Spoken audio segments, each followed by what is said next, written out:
Invaincu depuis 6 matchs, 4 victoires et 2 nuls, le champion de France en titre lillois a entamé une belle remontée au classement pour occuper la 6e place avant cette 30e journée à 2 points de l'Europe.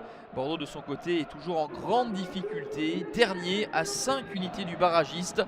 Les Girondins restent sur 3 défaites de rang sans parvenir à marquer.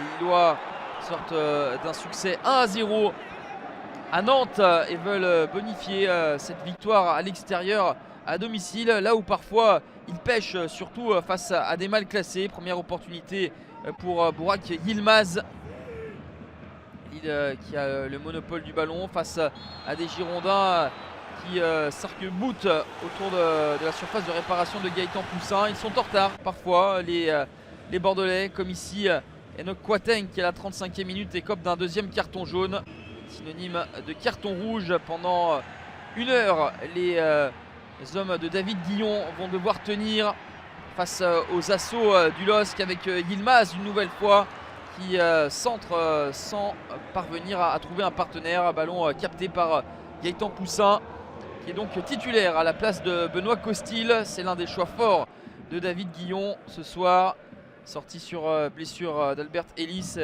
et Albert Wong en fin de première période. 0-0, c'est le score à la pause. Les Lillois qui poussent mais qui n'ont pas ce brin de réussite qui leur permettrait de virer en tête le poteau trouvé par Jonathan Bamba.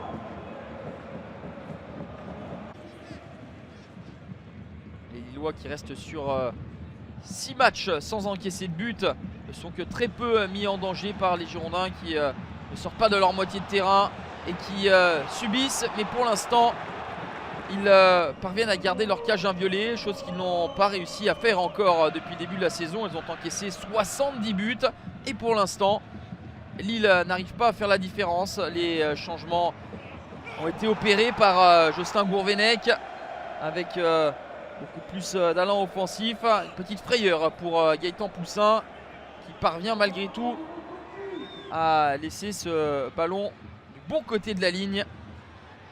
66% de possession, 22 tirs, 6 cadrés, mais toujours pas de réussite, comme ça avait été déjà le cas à Pierre-Mauroy face à Metz et Saint-Etienne, d'autres mal classés.